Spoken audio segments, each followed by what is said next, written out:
Assalamualaikum warahmatullahi wabarakatuh.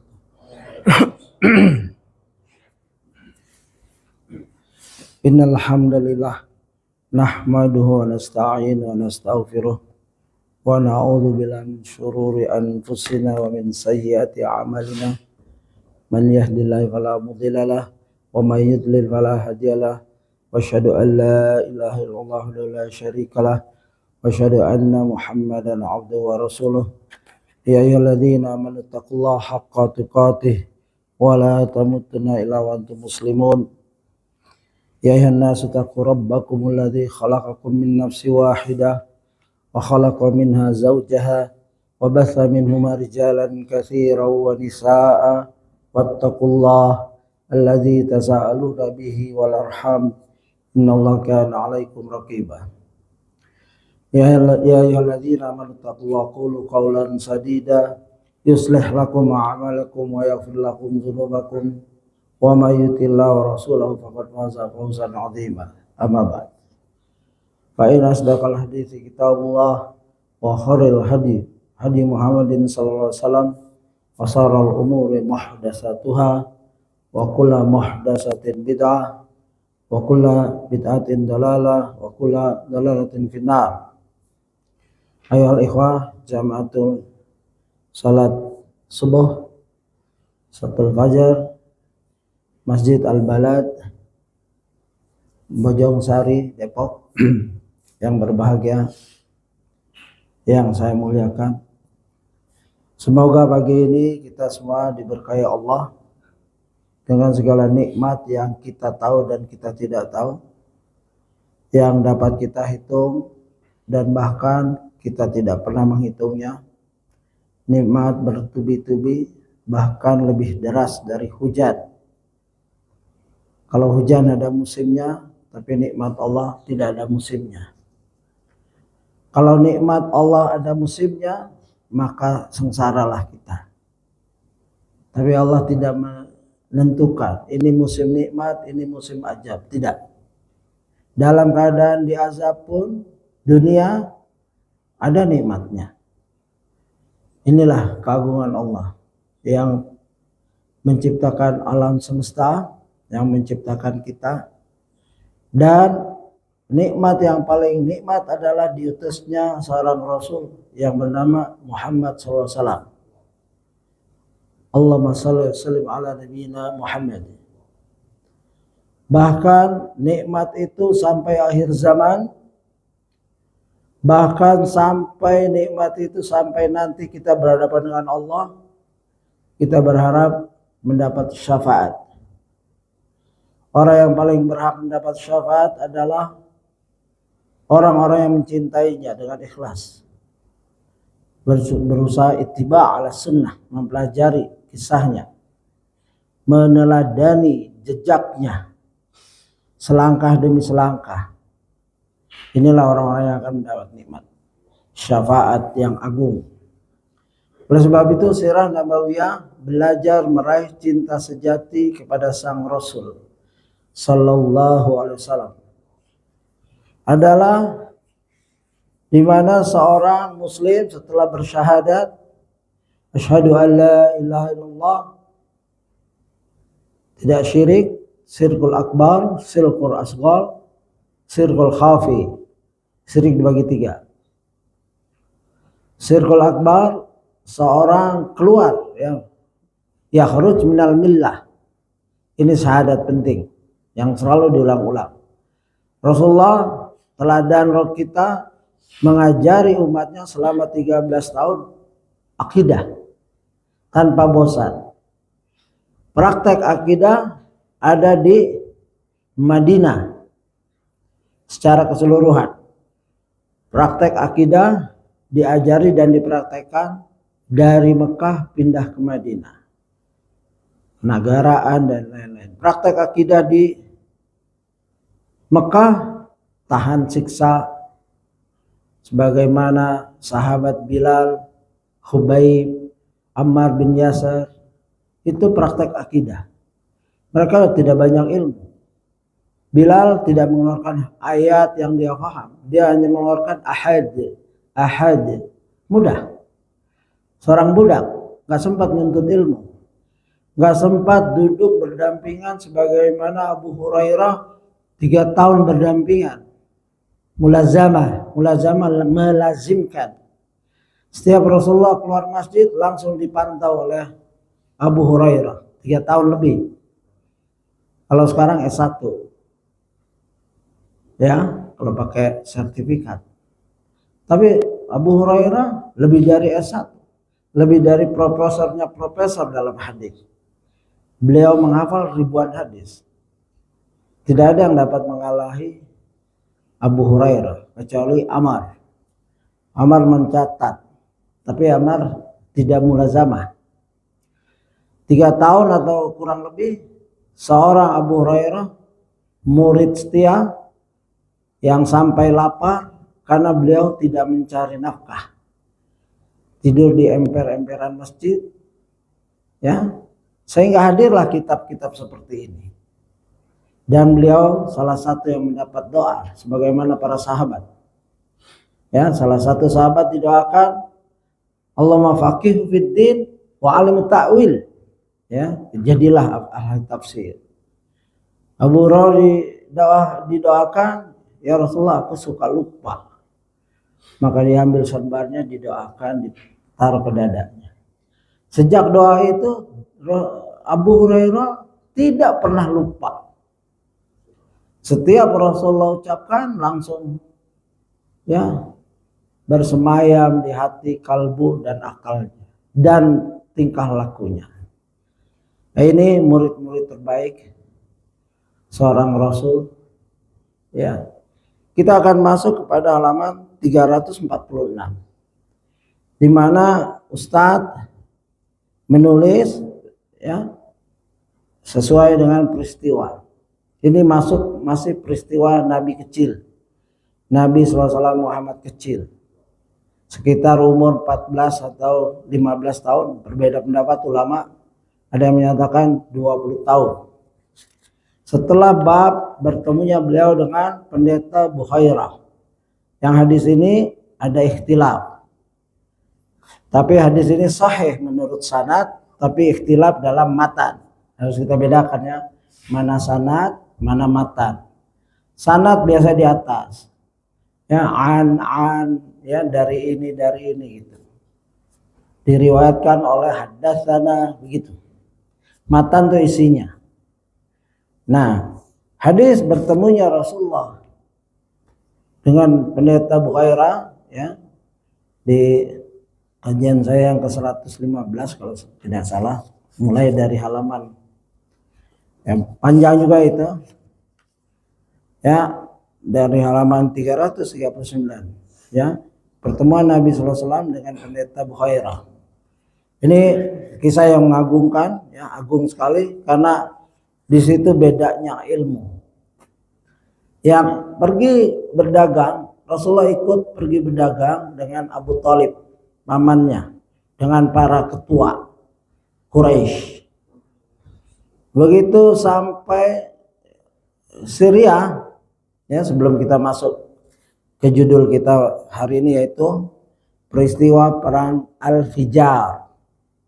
Ya, ini kelanjutannya. Kita belum bahas itu dulu, biar nyambung, ya, peristiwa perang Al-Fijar. Jadi kemarin ada pertanyaan di sekolah, kapan pertama kali Rasulullah pergi berdagang dan berapa kali? Catatan kita sementara ini baru 2 kali atau beberapa kali yang kita tidak. Dan pertama kali kapan? Kalau menurut sejarah yang saya pahami dan juga Ustadz ini, pertama kali ikut berdagang atau pergi berdagang adalah kisah beliau sallallahu alaihi wasallam jumpa dengan pendeta Bukhairah. Ini yang pertama kali. Setelah itu mendekati pernikahan, beliau dipantau oleh Khadijah dan melamar kerja di situ, dapat kerjaan. Itu yang tercatat di sejarah. Mungkin nanti kita bicarakan di pernikahan beliau sallallahu alaihi wasallam dengan Khadijah, ya, radhiyallahu anha. Begitu. Itu jawabannya. Mungkin ada kisah-kisah lain yang terluput dari kita, ya nanti kita tambahkan saja berapa kali perjalanan berdagang. Rasulullah ke Syam. Syam pada saat itu bukan Syria sekarang. Syam masuk kepadanya Syria, Jordan, Lebanon, Palestina, beberapa negara itu Syam semuanya. Ya.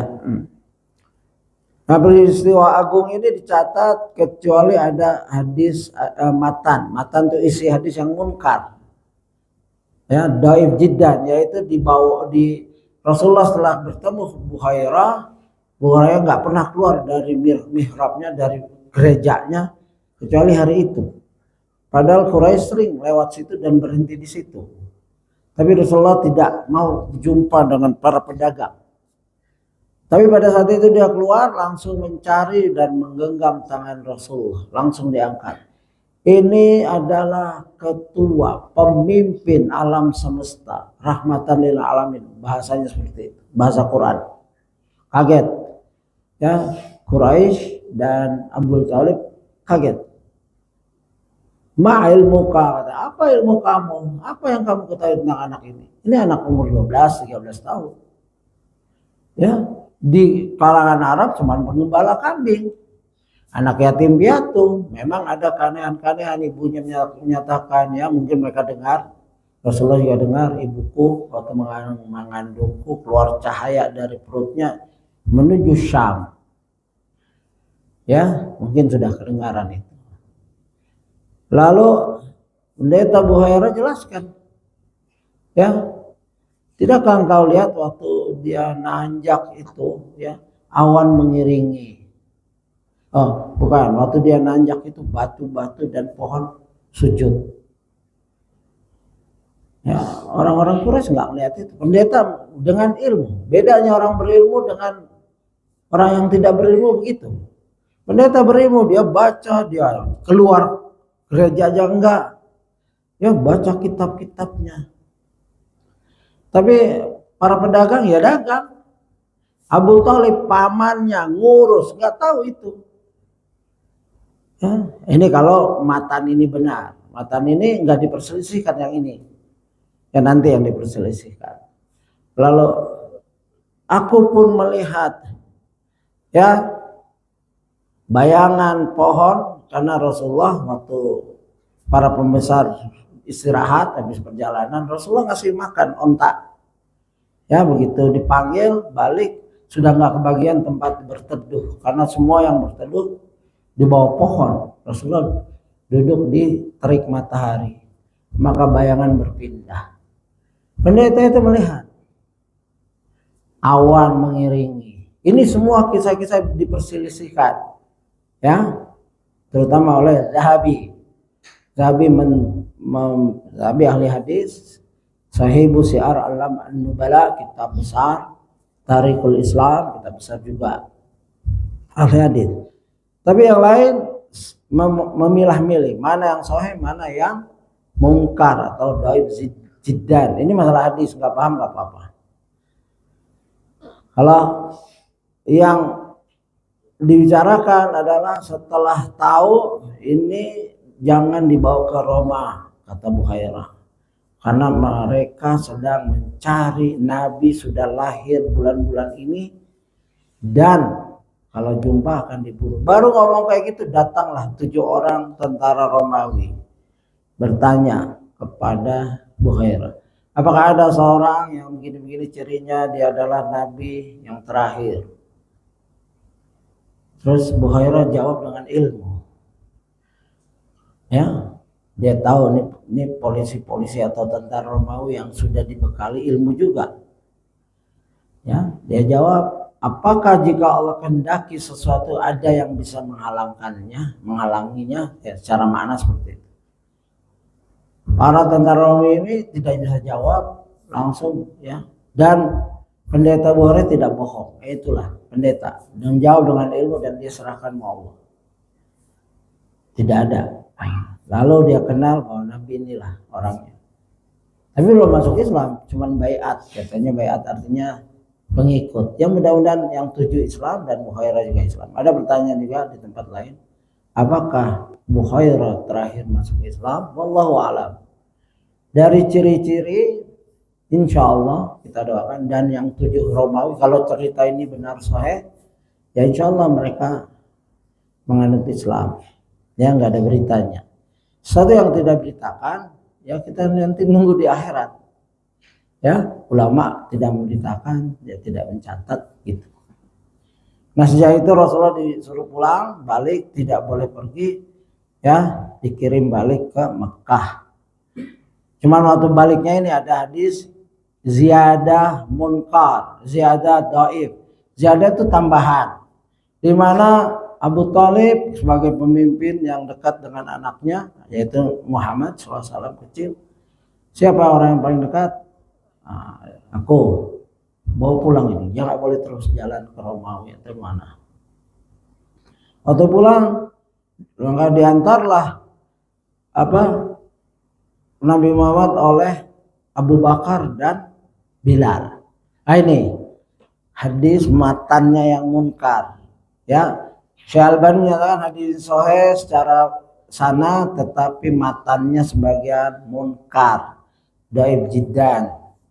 Karena ada kata-kata Bilal. Bilal belum lahir secara kronologis. Belum masuk Islam juga, Nabi aja belum Islam. Nah, bukan Nabi. Nabi saja belum dapat wahyu, kan masih 12. Beliau dapat wahyu umur 40 tahun. Makanya tidak dibilang Bukhairah masuk Islam, karena kalau masuk Islam kan harus bersyahadat di depan Nabi. Nabi belum jadi Nabi. Bagaimana bersyahadat? Mendahului Quran dong.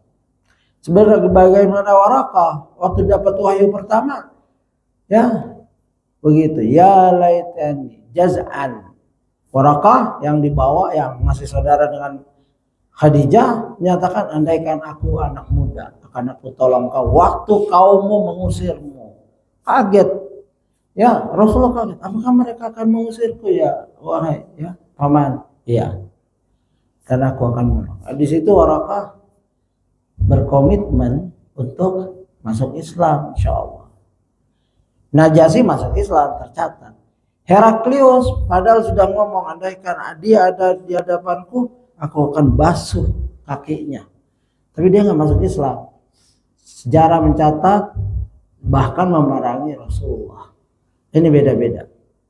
Kalau Bukhairah menyuruh pulang, melindungi dari tentara Romawi, dan bahkan Romawi berbaiat. Di sini diceritakan berbaiat artinya ngikut menjaga Rasulullah. Wallahu a'lam. Nah ini kisah pendeta Bukhairah yang dicatat, dan ada kontroversi. Ustadz mencatat dan menjelaskan, dan banyak ya, kalau cari bacaan-bacaan lain silahkan. Dalam dapat biasa dalam hal sejarah. Baik, peristiwa perang Al-Fijar, yaitu halaman 346.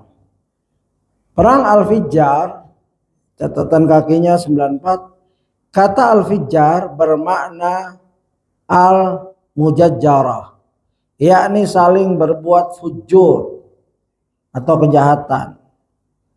Peperangan ini disebut demikian karena saat itu mereka semua telah melakukan kejahatan dengan berperang di bulan suci. Ya, jadi orang Quraisy walaupun syirik, dia turunan ya ajarannya masih ikut Nabi Ibrahim yang mensucikan tempat, yaitu Ka'bah, mensucikan bulan-bulan tertentu yang tidak boleh ada peperangan. Tidak boleh membunuh hewan waktu tahu apa tuh umroh dan lain-lain, ada itu. Ya dipakai itu. Nah ini juga dipakai mereka. Tapi pada saat ini ya perang Al-Fijar tadi keterangannya mereka terjadi ketika Rasulullah SAW masih belia. Ya belia di sini terdapat silang pendapat tentang usia Rasulullah SAW saat terjadi perang Al-Fijar. Ada yang mengatakan bahwa beliau ketika itu berusia 14 tahun. Ada yang mengatakan 15 tahun. Dan ada yang mengatakan 20 tahun. Lihat Sirah Ibn Hisham. Ya, ini yang dibawakan oleh Ustadz. Ya, usia ketidaktepatan usia dalam sejarah bisa dimaklumi. Ya, makanya Al-Quran tidak taruh sejarah Rasulullah pergi ke ini umur enggak begitu Al-Quran. Ya, atau waktu jumlah pemuda itu berapa tahun pemuda Al-Kahfi tidur itu dikasih luar, ya, atau lebih seperti itu, karena nggak terlalu penting berapa usianya, ya, yang penting kejadian itu benar begitu. Beliau masih belia tadi, yang paling tua ada 20, yang paling muda beliau adalah 14 tahun, ya, begitu. Ia merupakan peperangan antara Quraisy beserta sekutu mereka dari Bani Kinanah di bawah pimpinan Harb bin Umayyah berhadapan dengan kabilah Qais beserta sekutunya. Di pagi hari kemenangan berhasil diraih oleh kabilah Qais, akan tapi pada pertengahan siang Quraisy dan Kinanah berhasil membalikkan keadaan dan mengalahkan kabilah Qais. Ya, lihat sirah Ibn Syam. Disebutkan dalam kitab-kitab sejarah bahwa Rasulullah SAW ikut serta dalam perang ini. Akan tapi ya ini tidaklah benar. Sebagaimana penjelasan Syekh Muhammad bin Abdullah Al-Usain. Ya, klaim di atas dibangun di atas riwayat yang lemah. Karena ia dibawakan oleh Ibnu Ishaq tanpa sanad. Dan juga diriwayatkan oleh Al-Waqidi yang telah ma'ruf statusnya sebagai perawi yang matruk. Matruk itu ditinggalkan. Ini ilmu hadis ini. Ustaz masuk ke ilmu hadis. Tambah lagi kemungkinan besar bahwa Allah Jalla Jalaluhu pastilah menjaga Muhammad SAW untuk tidak mengikuti peperangan yang terjadi di bulan suci. Ya, lihat Masya walam yusbat him, ya, walam yusbat. Ini tinjauan, sudah sampai situ aja Ustaz menulis, ya. Maka kita terserah antum boleh memperdalam sendiri, berpihak kepada yang mana. Saya berpihak, saya setuju dengan tulisan Ustaz karena saya mengambil dari pendapat lain. Ustaz mengambil juga selain dari Syekh tadi yang saya belum dapatkan namanya di buku-buku lain, ya, tadi, yaitu Syekh Muhammad bin Abdullah Al-Usain, ya, Al-Usan. Kalau di catatan saya untuk pengayaan materi, ya, memang ada penjelasan dari seorang profesor di zaman abad-abad ini, ya, Dihya Al-Karim kalau nggak salah, ya. Dia juga menyatakan Rasulullah terbebas dari celah ini. Kalau kita meyakinkan bahwa beliau ikut, bahkan detailnya adalah beliau menyiapkan panah untuk pamannya ikut perang, dia menyiapkan panah. Ya, ini tercela. Berita yang dhaif, ya, jika mengandung celaan, hendaklah kita hindari. Karena Rasulullah tidak mungkin melanggar bulan-bulan suci. Ya, begitu. Nanti kita lihat bandingannya dengan Hilf al-Fudul, ya, perjanjian, ya, begitu. Yang Rasulullah senang. Karena ini tercela, sebagaimana orang Quraisy setiap tawaf menyentuh Hubal atau salah satu asnam, ya, terus Rasulullah pernah tawaf bawa anak angkatnya nyentuh ditahan. Jangan, itu kebiasaan buruk, ya, orang musyrik itu. Begitu, terjaga. Dan sejak di bedahnya beliau sallallahu alaihi wasallam, dan hadis ini disepakati oleh Zahabi dan Hakim, bahwa setelah di bedahnya Rasulullah tidak pernah bermaksiat. Dengerin musik 2 kali karena ada pernikahan, ingin seperti anak remaja yang lain, ketiduran. Datang lagi ketiduran. Ya, sejak itu dia nggak pernah dengar musik, ya, padahal ada pernikahan. Ya, jadi di garis bawahi pernikahan yang ada musik dan lain-lain itu masuk dari kebiasaan jahiliyah yang Rasulullah nggak pernah dengar itu. Ya Allah selamatkan. Dua saja. Ini ketiga, ini lebih penting daripada sekedar dengar musik dan lain-lain, karena ini merusak ajaran Nabi Ibrahim. Ya, ini udah masuk akidah. Perang di bulan suci. Ya, Rasul lebih terselamat lagi dari hal ini. Jadi kita setuju bahwa hadis-hadis ini Rasul terlibat. Kalau perang Al-Fijarnya itu benar, semua meriwayatkan itu, dan Rasulullah juga bersabda dalam itu. Ya, tapi Rasulullah ikut. Ya, kita mengambil hal yang Rasulullah tidak aktif, tidak ikut. Menyaksikan ya, karena ada di itu perang 4 tahun itu. Ya. Al-fujur yaitu kemaksiatan. Kata al-fijar bermakna al-mujajjarah. Ya. Fujur, kejahatan. Ya, sebagaimana hadis ya, al-kadzab yahdi ilal fujur. Al-fujur yahdi ilal nar. Janganlah kamu berdusta, karena berdusta itu membawa kepada kejahatan. Kalau orang udah banyak dusta, kejahatannya banyak. Dari dusta 1 ke dusta 2, ke dusta 3 dan seterusnya. Maka akan membawa kepada neraka. Ya, ini begitu.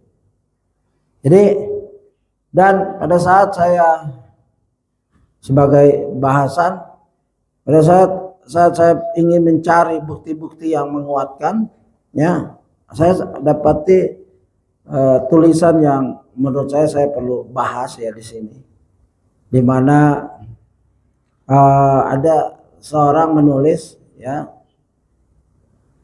yaitu riwayat tentang masa remaja Nabi, ya, tentang Al-Fijar, tapi introductionnya, mukadimahnya, riwayat tentang masa remaja Nabi Muhammad SAW sangat terbatas. Tidak ada kronik resmi, catatan biografi atau arsip tertulis yang menyimpan detail kehidupannya sejak kecil hingga remaja. Hal ini membuat masa muda Nabi Muhammad seakan-akan diselimuti kabut sejarah. Ini pengkritik ini saya nggak tahu, ya, tapi orang Islam di website salah satu ormas, ya. Tentu sangat berbeda dengan tradisi literasi di tempat lain. Di Romawi, sejarawan seperti Suetonius, penulis pada abad kedua Masehi, mencatat dengan rinci masa kanak-kanak tokoh-tokoh besar dalam karyanya The Vita Caesarum. Jadi dia bandingkan, ya, maksudnya mungkin, nah dia pengennya sih ya Rasulullah tercatat detail. Ya, seperti para kaisar Romawi itu ada catatannya kecil, makannya ini. Atau kita pernah lihat mungkin kisah atau the last emperor, ya, emperor terakhir Cina itu sampai buang airnya dicatat, ya, kotorannya begitu. Ya, dia nggak paham ini, ruhnya nggak paham. Mencatat dengan rinci masa kanak-kanak tokoh besar dalam karya dia. Dan dari catatan itu kita bisa menelusuri bagaimana seorang anak bernama Gaius Octavius tumbuh di tengah perebutan kekuasaan politik yang kejam menjadi pendiri. Ya, itu. Demikian pula di Tiongkok, tradisi historiografi telah terorganisir secara rapi. Kehidupan kaisar, ini maksudnya.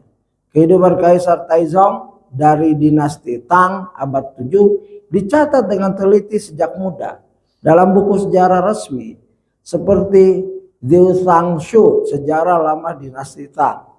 Ya, ini pembukaannya kurang menyenangkan buat saya, ya. Antum mungkin beda, ya.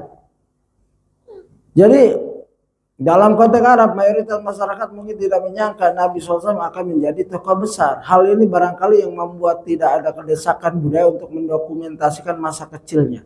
Ini orang membandingkan not apple to apple. Paham maksudnya?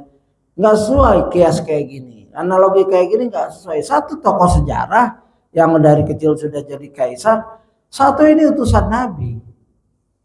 Dia nggak berpikir bahwa, coba lihat dari sejarahnya Bukhairah, dia bilang bawa pulang ini karena Heraklius telah mengerahkan tentaranya untuk mencari nabi yang akan diutus dan akan dibunuhnya. Ya aneh ngebandingin seperti ini. Saya bilang analogi yang jauh, yang sesat, kias yang buruk, apalagi datang dari seorang Islam. Kias yang buruk. Dan kita unjukkan bahwa nabi kita lebih mulia dari sekedar ya kaisar-kaisar recehan ini yang cuman manusia biasa untuk kebudayaan atau harta atau kekuasaan. Ya, Rasulullah lebih dari itu. Bagaimana kalau dicatat sama orang Arab, ini calon nabi nih, lahir tanggal segini, dicatat, dengar Heraklius dengar dikirim langsung ke Mekah, dibunuh. Allah Maha tahu yang terbaik untuk hambanya. Sebagaimana Imam Mahdi sampai sekarang nggak tahu siapa, karena Yahudi sedang mencari, Amerika semua ingin membunuhnya. Makanya Syekh Utsaimin menjelaskan bahwa Imam Mahdi orang biasa, bukan dari ulama ini. Namanya Muhammad, bapaknya Abdullah. Dia orang biasa, ya, tapi ada kebaikan. Tahu-tahu dibaiat di Mekah. Ya. Begitu dibaiat semua setuju. Jadilah dia Imam Mahdi. Yang ngaku-ngaku Imam Mahdi bukan Imam Mahdi itu biasanya. Dia nggak ngaku, dia nggak tahu dirinya Imam Mahdi. Begitu. Kalau dia tahu dia dibunuh duluan. Karena sampai sekarang intelijen, Mossad dan lain-lain sedang mencari itu. Sebagaimana Firaun mimpi, ya aku bermimpi ada api dari Palestina membakar rumah-rumah penduduk Mesir. Lalu ahli nujumnya bilang, oh itu akan ada pemimpin dari Palestina yang akan menggulingkan, merongrong kerajaan kamu. Apa Firaun tindakannya? Terus gimana? Bunuh setiap anak yang lahir, anak Palestina yang lahir. Sampai sekarang dibunuhin tuh, ya oleh Yahudi. Itu Firaun modern tuh. Zionis, Firaun modern. Membunuh anak kecil. Dia takut nih anak Palestina akan merongrong. Karena sejarah kelam mereka menyiksa, membunuh dan lain-lain. Takut hidup. Makanya mereka membunuh anak kecil biasa. Itu bagian dari heroik. Ya. Mereka saling memuji. Berapa kamu bisa bunuh? 20. Oh, saya 40. Anak kecil apa salahnya? Saking bengisnya mereka. Naudzubillah. Ini perbandingan ya buat saya sangat aneh. Ya. Bahkan dia mengandaikan begini. Seandainya Nabi Muhammad SAW tumbuh di abad ke-21, mungkin kisah masa mudanya akan jauh lebih mudah kita telusuri. Ini orang kurang baca. Ya, saya nggak mau nyebut namanya. Orang kurang baca ini. Ya, apa manfaatnya? Ya, ada catatan itu. Seperti beliau dengar musik 2 kali ini dicatat. Kita nggak perlu hal-hal yang remeh-temeh. Ya, bahkan ada yang marah. Ya, sahabat bermarah kepada Amru karena mencatat semua ucapan Rasulullah, diadukan pada Rasulullah. Rasulullah bilang, "Uktub ya Amru, ya ma kharaja min fami ilal haq." Catat nggak apa-apa. Tidak ada yang keluar dari aku kecuali kebenaran. Jadi dibolehkan mencatat. Itu menggugurkan kritisi bahwa hadis dicatat ratusan tahun setelah Rasulullah wafat. Hadis itu bersamaan dengan ayat. Makanya dia wahyu yang kedua. Makanya kita namanya ahlu hadis ya, ahlul asar, ahlu sunnah wal jamaah ala manhaj salafus saleh. Begitu. Ya. Ini agak aneh orang Islam yang ya mungkin terkena fitnah orientalis. Nah, mari kita bela. Apa benar omongannya? Apa bisa diterima kritikan ini? Kalau Nabi dicatat dari kecil, ya udah dicatat lahir, belum lahir aja cahaya keluar dari perut ibunya dan lain-lain. Kita sedang belajar, ya. Jangan, tapi tidak mengikut kayak Herak apa kayak Kaisar, ya, dan apa Kaisar Romawi dan Kaisar Cina. Coba bayangkan, Kaisar Cina ada nggak catatannya sebelum lahir? Nah itu. Apakah para ahli yang hebat-hebat tuh atau Kaisar Romawi tadi mencatat nggak akan lahir Fulan tadi tuh si apa tuh namanya ya yang Cina itu ya Xin Tang Su atau Taizong dinasti Tang, ya apakah dicatat sebelum lahirnya? Ada nggak dia punya catatan? Tidak ada sama sekali. Kalau ada bohong itu atau dari dukun, salah-salah dukun. Apakah ya David De Vita Caesarum buku mencatat Gaius Octavius sebelum lahir? Tidak ada. Nabi kita Muhammad SAW dicatat sebelum lahir. Nah, ismu Ahmad dalam Quran, Taurat dan Injil. Bahkan ada satu pendeta, ya pendeta bukan pendeta, maksudnya ada satu dokter ahli sejarah, ya orang Hindu, Dr. Ved Prakash Upadhyay. Dia menulis buku Muhammad in the Hindu Scriptures. Muhammad di kitab-kitab Hindu lama. Hindu duluan, ya di situ dijelaskan bahwa akan lahir seorang ya the meaning of Narasangsa. Ini sering dibawakan oleh Zakir Naik, ya saya dapatkan sumbernya alhamdulillah berbahasa Inggris sumbernya, ya profesor Hindu. Bahkan terakhir dia menyarankan, dia tulis terakhir, hendaklah orang Hindu masuk agama Islam. Ya, ini bukunya ini, judulnya ini. Ya. Muhammad in the Hindu Scriptures. Di sini ada ya ininya saja, table of contents. Ya, book 1, Narasangsa and the Antim Rishi. The meaning of Narasangsa, qualities of Narasangsa. Narasangsa is Muhammad. Bahasa mereka Narasangsa itu Muhammad. Muhammad itu orang yang dipuji. Narasangsa artinya yang dipuji. Oh, yang terpuji dan dipuji. Ya. Narasangsa in the non-Indian scriptures. Muhammad di kitab-kitab yang bukan orang India yang nulis. That Sage dan lain-lain. Buku kedua Kalki Avatar. Ini ada Avatar di sini. Biasa anak-anak main game nih Avatar nih. Saya juga nggak tahu. Rupanya ada Avatar di sini. Kalki Avatar and Muhammad. Ya, begitu indahnya Nabi Muhammad SAW dicatat. Cuman ada yang dapat, ada yang tidak. Ya kita alhamdulillah sebelum wafat saya sempat sering Ahmad Didat orang India, Zakir Naik orang India sering. Ya, kami mengenal Nabi Muhammad bukan dari Quran, dari kitab-kitab Weda dan ini itu. Ya, sebelum lahir begitu. Condition when Avatar appear. Keadaan ketika Muhammad akan lahir. Condition ya, when the final avatar appears. Begitu banyak sekali. Ya sampai berapa halaman ini buku 144 dan sudah diterjemahkan. Memang aslinya Inggris kalau nggak salah. Ya begitu. Terus kita juga mau membuktikan bahwa Bible begitu rinci.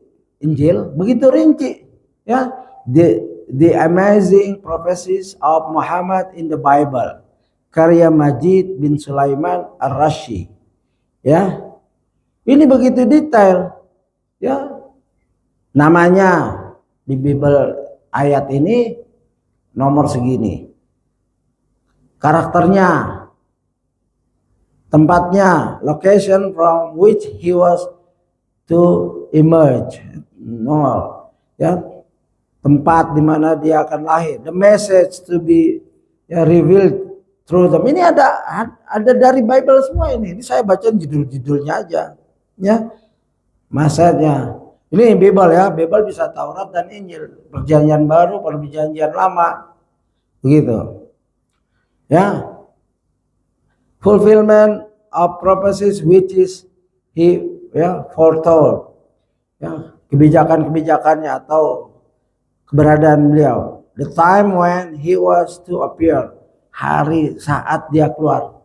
Jadi kritikan penulis tadi bukan kritikan dia ingin mengungkapkan isi hatinya, mungkin terlalu merendahkan, ya, dibandingin sama Kaisar Romawi, Kaisar Cina. Ini gimana? Coba bisa nggak dia menjelaskan? Ada orang belum lahir ditulis sejarahnya, ada nggak? Kecuali nabi yang telah Allah utus. Ya, kita harus punya ghirah, punya cemburu terhadap nabi kita, tentang nabi kita, terhadap orang-orang muslim yang kurang dalam ilmunya. Ya, begitu. The unique proof, ya. Bukti-bukti yang unik, ya. Unik bukan aneh, unik itu unik lah. Ya. The lack of warnings from previous prophets. Ya. Istilahnya nabi-nabi telah membicarakan tentang nabi kita, menjelaskan tentang nabi-nabi yang lalu, ya. The consistency between Muhammad and Jesus teaching, ya, konsisten, ya. Nabi Isa, seluruh nabi-nabi konsisten mengajarkannya sampai Nabi Muhammad SAW, tidak disimpangkan. Yang menyimpangkan umat-umat yang sesat. Nabi Muhammad, Nabi Ibrahim, Musa, semua ngajarin tauhid, syariat berbeda-beda. Ya, sering ayat yang kita bacakan di sini, walaqad ba'atsna fi kulli ummatin rasulan an ibudullah. Seluruh, ya, rasul diutus setiap bangsa, setiap umat mengajak an ibudullah, sembah Allah saja. Wajtanibut taghut, jauhi taghut-taghut. Di zaman Firaun jauh itu Firaun, ikut Musa alaihissalam. Di zaman Ibrahim jauh itu Namrud, ikut Ibrahim alaihissalam. Begitu.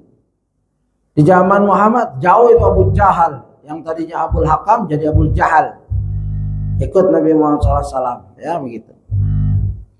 Jadi ya, kecemburuan kita terhadap kebenaran, ya, penyimpangan kebenaran, ya kita harus bela semampu kita. Majelisnya ya apa adanya. Yang penting kita sampaikan, ya, di hadapan Allah nanti, ya, kita tahu ya kita sampaikan. Kalau nggak tahu diam, bagus, nggak apa-apa. Ya, begitu. Jadi dua buku ini saya belum riset, saya belum menggali, tapi banyak udah buku-buku saya kumpulkan dalam rangka membaca kitab yang bagus ini dari Putra Indonesia, ya, Dr. Ustadz Firanda Dirja, LCMA, yang kehidupannya alhamdulillah lebih dari mungkin 9 tahun di Saudi dan masih aktif, ya, mengarang, menyusun, begitu. Kita bela sejarah Rasulullah SAW.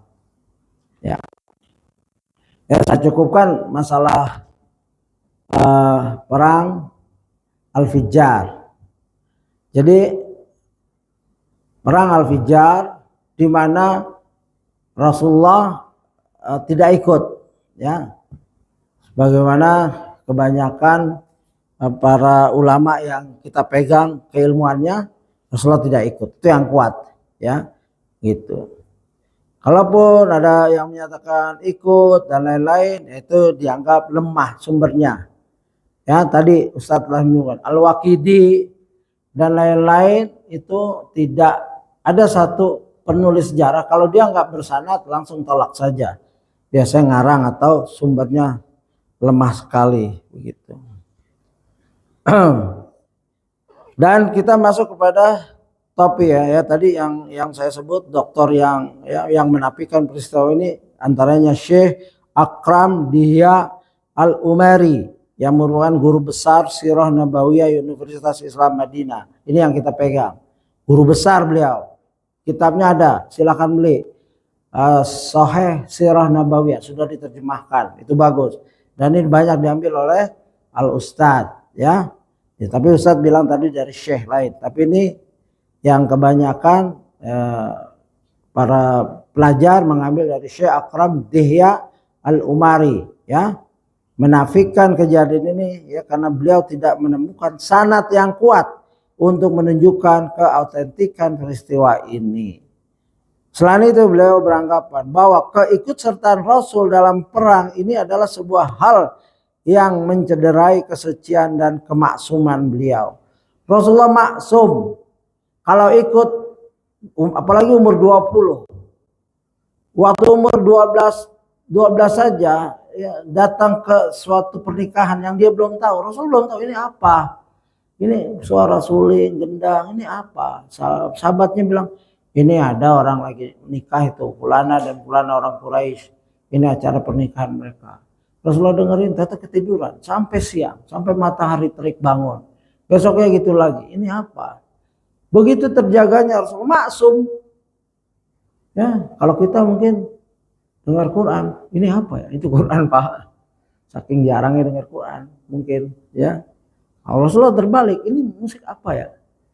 Begitu. Nah, ini lebih aman kita pegang terjaganya. Itu masih maksiat ya. Kalau ini sudah masuk akidah ini, melanggar bulan suci, itu besar itu dosanya. Banyak ayatnya. Kita mungkin nggak sempat buka itu. Suatu saat mungkin ada nanti. Ya, begitu. Perang ini bermula antara Gubernur Hira, ya, ini lebih jelas lagi, di bawah kontrol kerajaan Persia yang bernama Nu'man bin Munzir hendak melakukan suatu ekspedisi dan lain-lain. Ya, kita lewatkan itu, kita masuk ke Hilf al-Fudail. Masih ada waktu, ya 14 menit lagi. Ini nggak harus selesai. Peristiwa Hilf al-Fudail dan pernikahan dengan Khadijah. Halaman 347. Ya. Selalu lihat aplikasi ya, jadi apakah antum ya, jadi bisa melihat nih omongan saya atau buku. Hilf al-Fudail merupakan salah satu peristiwa penting yang terjadi sebelum diutusnya Muhammad SAW sebagai nabi. Ia merupakan momen bersejarah yang mana ketika itu orang-orang Quraisy di zaman jahiliyah berkumpul di rumah Abdullah bin Jud'an demi bersumpah setia untuk selalu menolong siapapun yang terzalimi. Pertemuan ini turut dihadiri oleh Rasulullah SAW. Dikisahkan bahwasanya ada seorang pedagang dari kabilah Zubaid dari Yaman yang datang ke kota Makkah untuk berdagang, ya, untuk berdagang. Singkat cerita, barangnya pun diborong habis oleh Al-As bin Wa'il As-Sahmi. Namun ia menunda-nunda pembayaran barang-barang tersebut. Akhirnya si pedagang pun menaiki gunung Jabal Abi Kubais yang ada di dekat Ka'bah. Ketika orang-orang Quraisy sedang berkumpul, lalu berteriak dengan keras di hadapan mereka, meminta pertolongan kepada orang-orang Quraisy untuk mengembalikan haknya dari Al-Ash bin Wa'il As-Sahmi.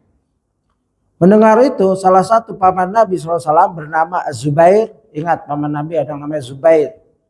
Ya, selain Abu Talib, ya, Hamzah. Dari ibu lain mungkin, ya begitu. Kalau Abdullah dari ibu yang sama, ya, Abdullah bapak Nabi dari ibu yang sama adalah Abu Talib.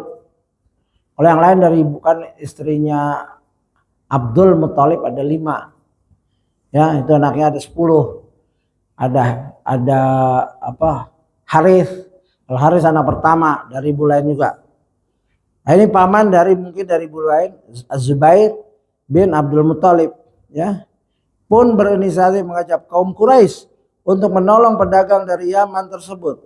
Akhirnya Bani Hashim, Bani Zuhra, ini semua nih bani-bani yang turunan Fihr masuk. Ya, Bani Hashim, Bani Zuhra, Bani Taim dan Murrah. Kita udah lewat tuh cerita-cerita mereka. Ya, menyambut ajakan Az-Zubair, mereka pun lantas berkumpul di rumah Abdullah bin Jud'an. Kemudian bersepakat untuk bersatu padu menolong orang ini. Orang ini yang ditolong dari Yaman ya, bukan Quraisy, bukan Arab. Arab Hijaz. Ya, lalu mereka berhasil menuntut Al-As bin Wa'il As-Sahmi hingga akhirnya ia mau membayarkan harga dagangan si pedagang Yaman tersebut. Nah ini Rasulullah SAW juga ikut hadir pada pertemuan di rumah Abdullah bin Jud'an. Beliau SAW mengatakan, laqad sahitu fi dari Abdullah bin Jud'an hilfan mauhibbu an liya bihi humur na'im walau uda'a bihi fil Islam la ajabtu. Sungguh aku pernah menghadiri sebuah hilf, yaitu perjanjian di rumah Abdullah bin Jud'an. Saya lebih menyukai perjanjian ini dibandingkan sebuah hadiah unta merah. Sekiranya aku diundang untuk mengikuti perjanjian ini di masa Islam, niscaya aku akan memenuhinya. Ya, hadis Baihaqi dalam Sunan Al-Kubra nomor 12.110 dan dinyatakan hasan oleh Al-Albani dalam silsilah as-sahihah nomor 1900. Ini tegas. Satu, ini kebaikan. Rasulullah pasti ada di situ. Ya, begitu. Dan ada hadisnya. Bahkan hadis ini disahihkan, dihasankan oleh Al-Albani. Kuat, kita pegang ini. Karena satu, kebaikan, nolong orang, menunda-nunda. Ya. Nih, unsur akhaka zalimun au mazlum. Tolong dua-duanya. Yang zalim ditolong, nasihatin, bayar utang kamu. Ya, sahabat bingung. Kok kita nolong orang yang zalim? Ya Rasulullah, kalau yang dizalimi, iya benar. Ya, tolong saudaramu yang zalim untuk jangan zalim. Kalau dia punya hutang tuh nggak dibayar-bayar, zalim. Nolongnya gimana? Ya kalau bisa antum orang kaya, bayarin. Tapi kan nggak semuanya kaya. Jadi juga orang Quraisy juga gitu. Kumpul, tegur ini yang zalim nih. Begitu. Dan Rasulullah hadir. Dan bangga Rasulullah. Bahkan perbuatan baik nggak selalu langsung ujung-ujungnya fulus. Coba Rasulullah, aku lebih senang sekiranya ya dibandingkan sebuah hadiah unta merah. Unta merah pada saat itu mungkin ya Rolls Royce atau Volvo atau mobil yang lumayan lah. Ya, tapi Rasul membandingkan berharganya dia lebih baik daripada aku dapat mobil ini, mobil itu, begitu. Satu pertemuan itu.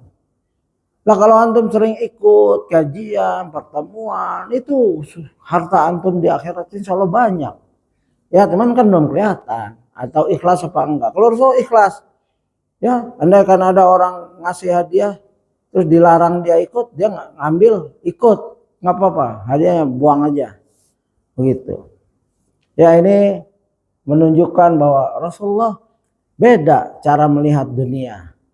Ya kalau kita, antum nggak usah ikut rapat ya, lu ambil Innova. Oh makasih, jazakallahu khairan.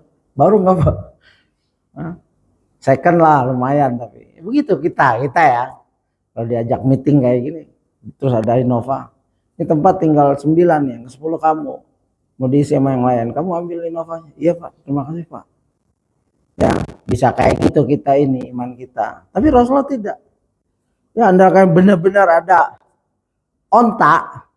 Ya, Rasul tinggalkan dia duduk bermajelis dengan para pembesar dalam selangkah maslahat.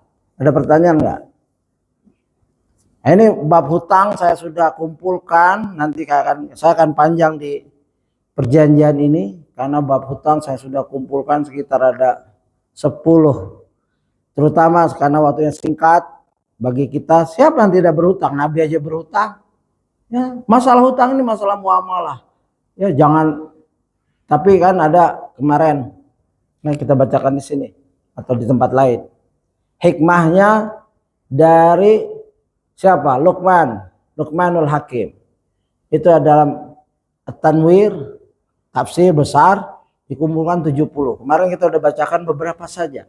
Salah satunya adalah hikmah beliau, jangan engkau hinakan setelah engkau menjadi merdeka. Ya. Jangan jadi takut. jadi penakut setelah engkau merdeka. Ini hikmah dari Luqmanul Hakim. Lalu ditanya apa maksudnya? Engkau orang merdeka, tapi setelah engkau berhutang, engkau seakan-akan orang-orang nggak merdeka.